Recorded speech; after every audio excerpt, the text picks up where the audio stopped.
Alistair, obviously this was a big win for you. You know, a trilogy fight, a big name. Didn't necessarily come easy though. Of course, you had to survive that third round. So, give us your impressions overall. What did you think about your performance this evening? I'm very proud. I believe that the first 2.5 rounds, I was dominating, taking my shots. The third round was not too clean, a little bit actually, if I'm honest. All the respect to Fabricio, his striking is improving with every fight it seems. He's a tough opponent, he's there to fight.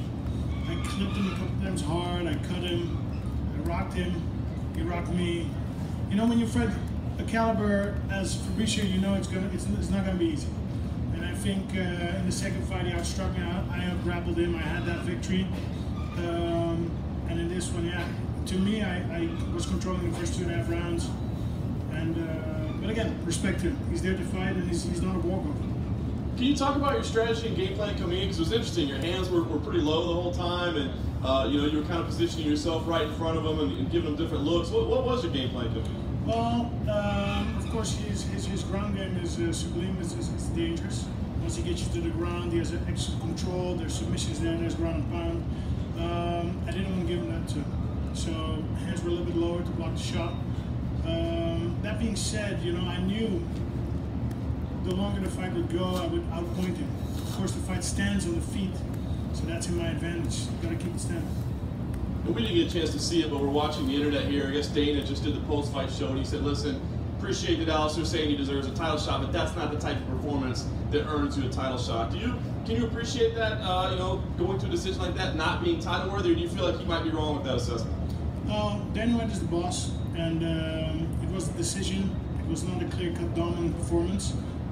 I'm here to do whatever is needed to get that title shot. And if we have to run through somebody else, so be it. If we're going to get a title shot now, then so be it. Alistair, front row to your left here. Looking at the judges' scorecards, all the judges gave you the first 2 rounds, and all 3 judges gave Fabricio the third. But one judge did score that round 10-8 for Fabricio. Do you see any case for that, or did you think that was a little much? No. You know, sometimes you totally disagree with the judges. I think it was accurate today. Again, to me, from where I was looking, I was in control the first 2.5 rounds. Up until that, basically that takedown. And then it was all him. Not the most prettiest performance, I agree. You know, we were just talking about possibilities of a title shot for you. You know, looking at the heavyweight landscape and the rankings, either due to injury or somebody being booked with somebody else already, if you don't get that title shot, that's probably got you fighting someone ranked pretty significantly below you at this point. Would you be okay with that if you're not offered that title shot? Well, I'm a fighter first. I like to stay active. We're going to do whatever is needed to get to the title. And, you know, just be positive. I like the development as a fighter. I believe that every opponent gives me an opportunity to become a better fighter. So if we have to face somebody else first, fine. And lastly, for me, you know, trilogies in MMA are pretty rare. You guys have now fought 3 times and over a pretty wide span of years. How do you assess this performance in the trilogy, even apart from the win, just the way that the 2 of you have evolved as fighters, how it felt to face him and his skill set tonight versus other times? Well, again, I know that Fabricio is, he might not be the most athletic opponent. He's an opponent who you easily underestimate. Doesn't really have that knockout power in his hands, but still he finds his way around that. And he's a very intelligent fighter. He's a very dedicated fighter. He comes with a plan to win. So to outsmart him, you have to have your own plan to win, and that does not always give for the most entertaining fights. Then you have to weigh yourself. Okay, do you want to win or do you want to fight entertaining? If you're going to fight entertaining against Fabricio Verdun, he's gonna capitalize on that, and he will finish you off.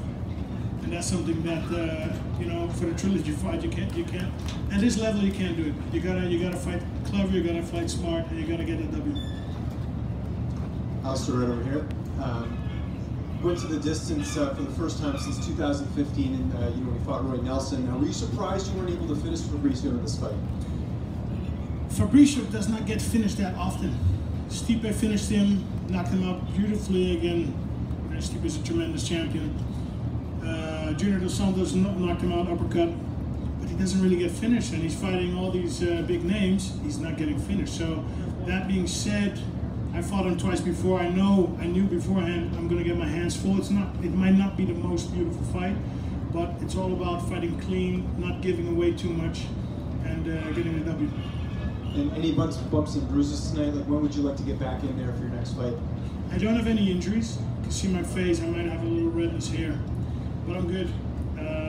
Preferably, you know, I'm looking a little bit at different aspects of my career. I would love to fight in Madison Square Garden. I think that would be beautiful in my career. Not to take away from Vegas, I love to fight here as well. Love to fight in Holland again. Love to fight in Japan. I hear the UFC is doing a Dubai card. That could also be amazing. Have to have Brazil once in my career, but we'll see. We'll see. For now, celebrate a little and head back to the drawing board, up to the next one. And if you look at your last couple of opponents, they're all big name fighters. You know, Mark Hunt, you know, Andrei Arlovsky. But if you look at the heavyweight division now, there aren't too many big names at this point left, at least that are coming off wins. Would you want to fight like a Curtis Blades, like a prospect, or are you looking to fight someone like Derek Lewis, even though he's coming off a loss, but he's a bit of a bigger name? I don't really have a clear name in my mind. To me, Fabricio Verdun was the main target. Stipe Miocic, I got something to set right with him. I think my my hand is shuffled differently this time, but let's see what happens. Alistair, congratulations. Can you talk about just having the mindset of coming into this fight, though? Because what you're describing is that you know that Fabricio is hard to put away, and yet if you don't finish him, then you know you have Dana White saying this wasn't impressive. This wasn't the fight that will get you to a title shot. So you're facing the toughest guy, but even if you beat him and you survive the third round, then you're not getting a title shot. Were you aware of all that coming in, and what kind of effect did that have on your mindset? Well, to me, I knew if I fight my fight, either the knockout will come or it won't. If you pursue it too much, you're going to fall in one of Fabricio's traps. That was my thought process going into this fight. I knew it was going to be a hard cookie to crack. But it was more about fighting my fight, and if the knockout comes, it comes. And yeah, the same, we're going to see what's next on the path. Not that this had any effect on the fight, but I was just curious. I wanted to ask you about, he does some weird things. He likes to play a little bit of mind games. He did that after the first round where he kind of did like a karate stance at you when the round ended.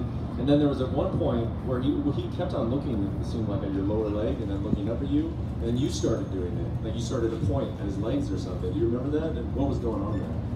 Well, Fabricio likes to play mind games. Again, he's I view him as one of the more intelligent fighters.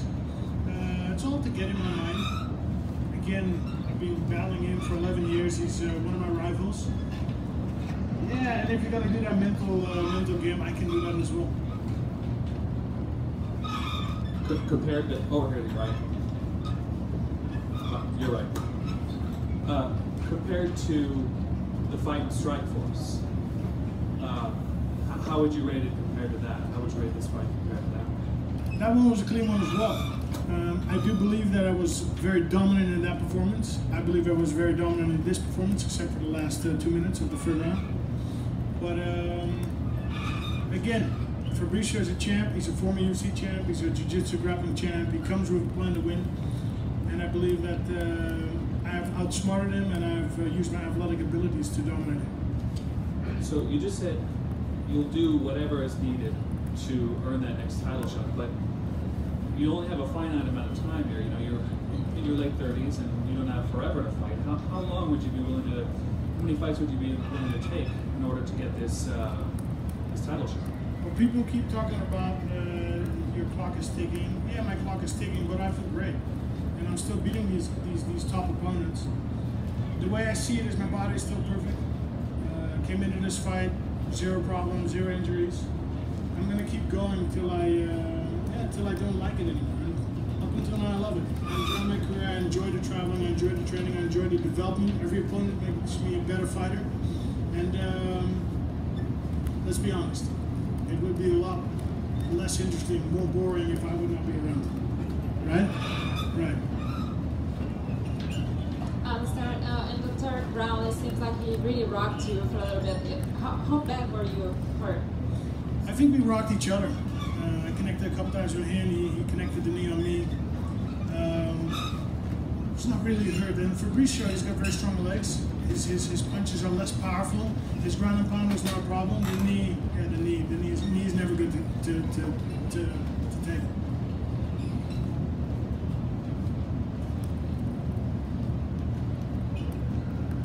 Never want to get kneed in the face in a UFC fight. Alistair, congratulations. It seemed to me like maybe the big winner tonight was Francis Ngannou, because now he's fighting JDS next. Maybe they won't give you the title shot. Would you be okay with that? Do you think he's done enough if he beats JDS to get a title shot? Well, I respect Francis, but to be honest, I don't believe he's going to get past JDS. JDS is one of the elite fighters that also has the ability to always come back stronger after a loss. He's shown that over the years, and yeah, let's see what happens in that fight. I mean, he's got his hands full on JDS. JDS is a very hungry fighter, very dedicated fighter, trains complete. So I can't do any predictions, but he's got his hands full. Your evolution as a fighter, dating back to the Pride days, has been remarkable. Everything that you've been through, the ups and downs.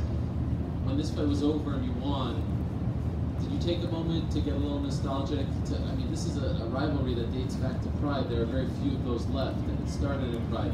Did you sit back and say, look, I won, 2-1, I win, it's over? This story, you lost that one, you came back in Dallas. Did you have a minute to sit back and sort of appreciate what this closure means to you? Not yet. Not yet. Yeah, I showered. Now I'm sitting here. After this, we're gonna have some meat. Not digested it yet. And why did you go back to the sushi before the fight? Why did you play with fire like that? Just 2 pieces. Just to. My favorite. Were you okay? Otoro. Were you okay? Did you feel I okay? was 100%. Everything in this training camp went perfect. It was actually a little bit scary because, you're waiting for something to go wrong. Everything was perfect. Confidence, didn't overtrain, my diet, leading up to the fight week. Everything was calm, was perfect. The team was great. No rotten apples. So, happy. One last one for you. How do you feel about Gokhan Saki coming to the UFC? And how do you think he will be able to do, considering he doesn't have a lot of MMA experience? I'm very excited for him to come to the UFC. It's a new challenge, a new chapter in his career. He's an elite striker. He's shown beautiful things for both K1 and Glory. I'm not that much in touch with him. He's going to have, my thing is I love people who test themselves. Conor McGregor is a person who does the same. Saki is doing that the same. I can only respect that. I can only encourage that. He will get tested because UFC is no joke. Everybody comes with a plan. Everybody has excellent strength, conditioning, cardio, and we're going to see what he's made of. And that whole testing thing is, I can only applaud that. There's, when you come from another discipline, you come into UFC. I hope he doesn't underestimate it because it's going to be tough. He will get tested. Everybody gets tested in the UFC, sooner or later. Congrats.